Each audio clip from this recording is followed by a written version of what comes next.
Hi, so I'm Patrick Fournier, and this is my take home exam for Marketing 2P65. Let's get started. So, the first question is about the external environmental forces for sporting teams within the Niagara region, and I believe that there are six of them, so I'm going to list them here. So, the economic forces. The economic status of the Niagara region and its residents affect the sporting teams within the Niagara region. Depending on the status of the local economy, it can determine how much it might cost for teams to, how much it costs to run a team, and also like facilities. All these things are affected by the current ongoing economy, and it also might affect how much fans are willing to pay. If there's an economic downtime, then they might not be willing to go to games, and also the willingness of sponsors to invest in the team.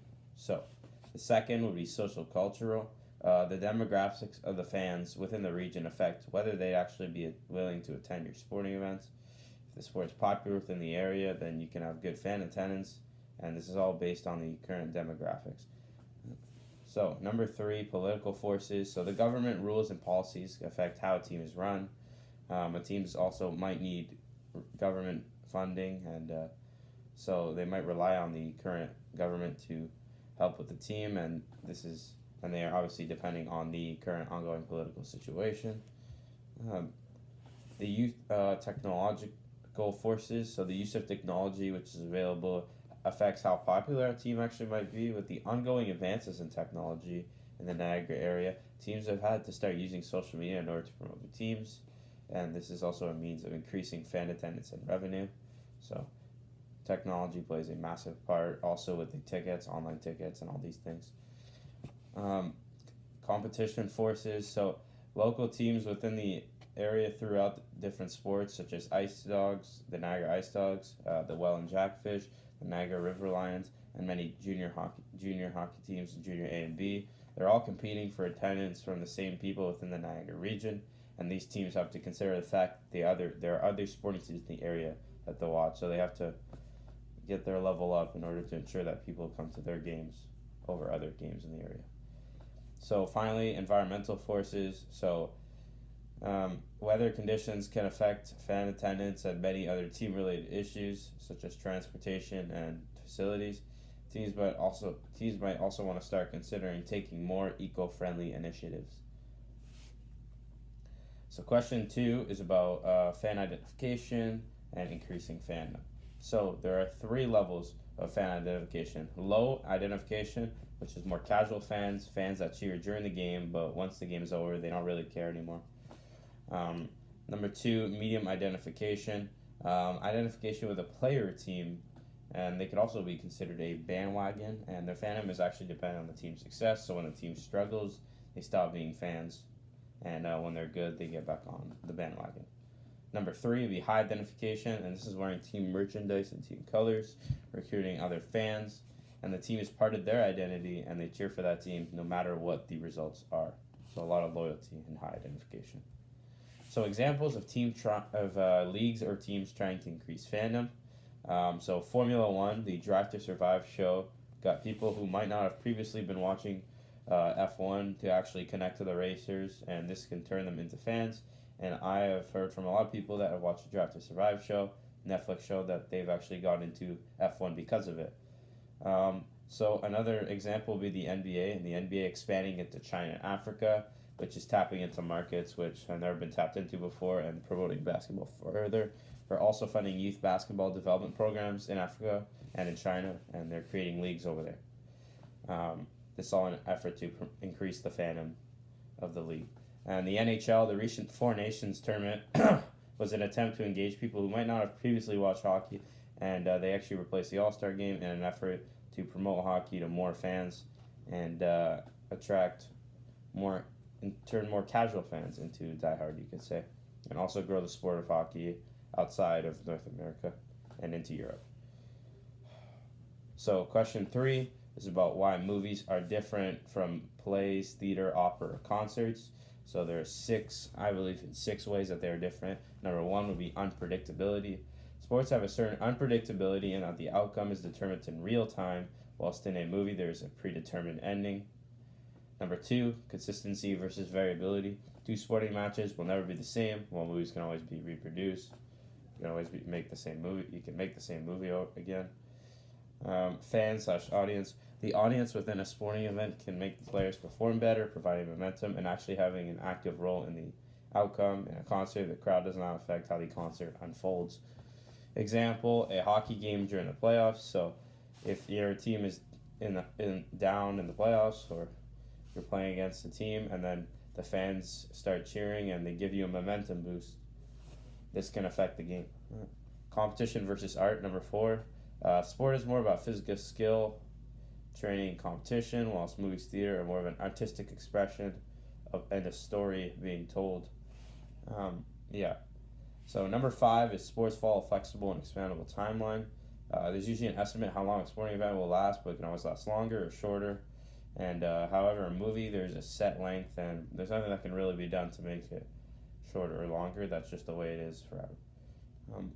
Rules versus freedom. Number 6. Each sport follows a set of rules which are set by the league and are enforced by referees.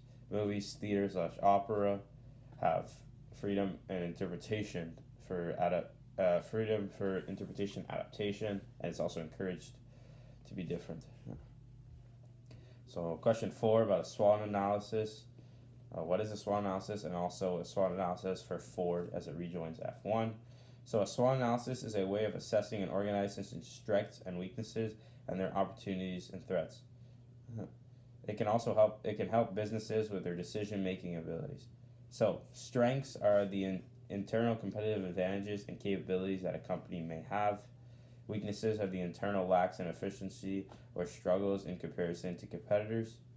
Opportunities are external factors that can exploit in order to achieve success and growth, and threats are external challenges that could harm the company's success. So strengths and weaknesses are internal, and opportunities and threats are external.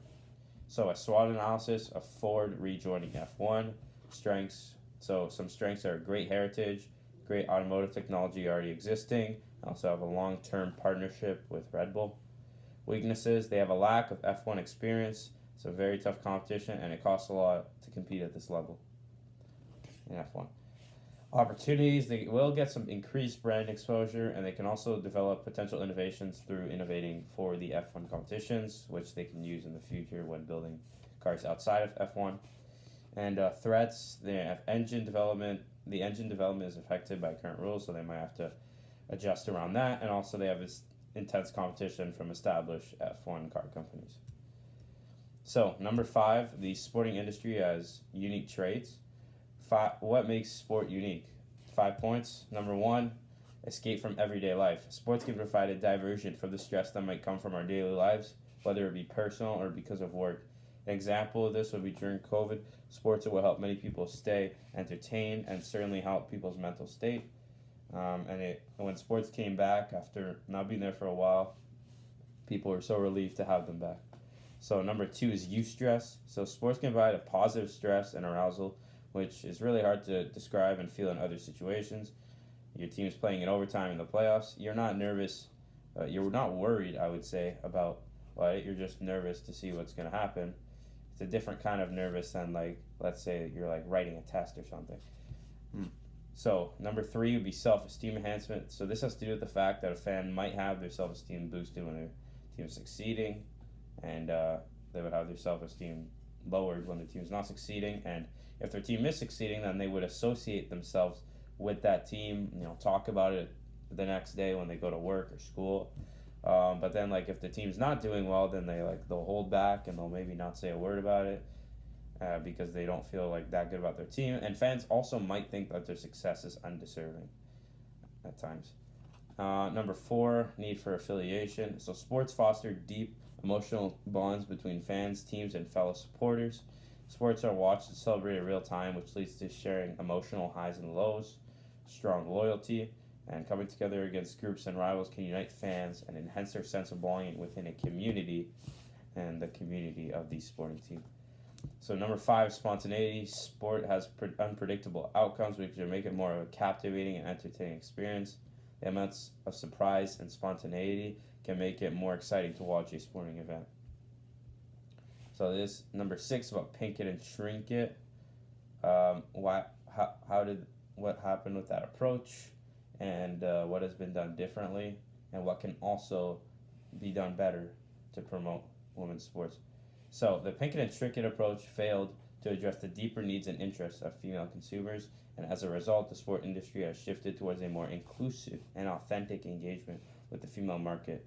Sport now caters to the female market through authentic representation, which is with athletes, coaches, executive and broadcasters, um, diverse product offerings, so they're making products specifically designed for women, media representation marketing, highlighting women's successes and contributions to sport, and showing that on a greater scale and making people aware of that. And also it's also important to invest in women's leagues, which is what they've been doing more recently. So what they could do better, so equal media coverage and promotion, so they got more airtime of women's sports is still lacking in that department. Number two, be more representation and leadership, so more women in coaching executive roles, as that is also something that is lacking. And having women in leadership roles can provide a basis and inspiration for more women to follow. Number three, game experience catering to women. So the game day experience needs to cater a little more to the needs of women, and stadiums need to better accommodate by providing amenities and family-friendly spaces and adequate restroom facilities. And then number four, grassroots and youth development. Better funding towards girls' youth programs, give them more opportunities, and better funding towards youth programs can lead to success down the line. Question number 7 about market segmentation and the 6 stages of market six bases of market segmentation. Number 1 would be demographic segmentation. So this is segmenting by people's age, gender, ethnic background, and family cycle. An example of this would be the WNBA primary, targeting female sports fans and young girls who want to play basketball, and they use Caitlin Clark to do so. Number 2 would be socioeconomic segmentation, which is dividing consumers based on social class, income, occupancy, education, and financial status. An example of this would be the Toronto Maple Leafs offering different ticket tiers such as platinum seats and private seats for the wealthy fans, lower bowl or balcony tickets for the middle class fans, and watch parties and giveaways for the lower income fans. This is adjusting to the social class of the fans and income. Psychographic, so this is dividing consumers. Psychographic segmentation is dividing consumers based off lifestyle, values, interests, activities, and opinions. An example of this would be the fact that the Vegas Golden Knights brand themselves as an entertaining, energetic team, and they appeal to the fans who enjoy the showmanship and the spectacle.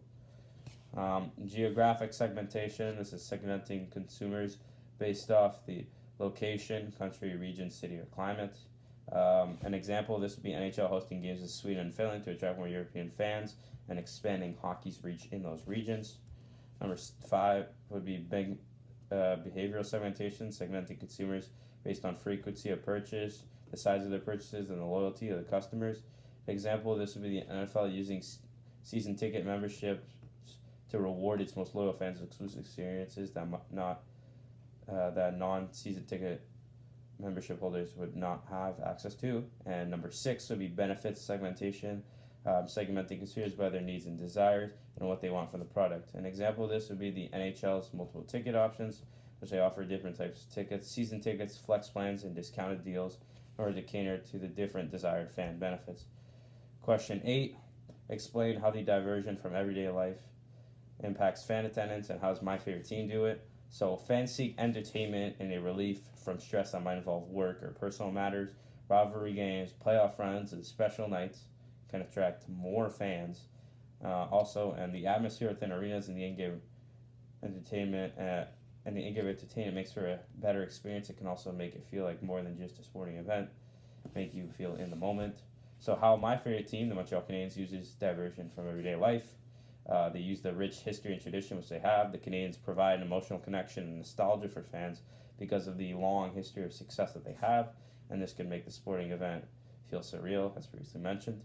Number 2, the game day experience. The Habs have the light shows, pregame ceremonies, and the anthems which immerse fans into the game, and the passing of the torch and rivalries. The Habs have many rivals such as the Maple Leafs or Bruins, and the games against those teams attract larger crowds and more fans. So thank you very much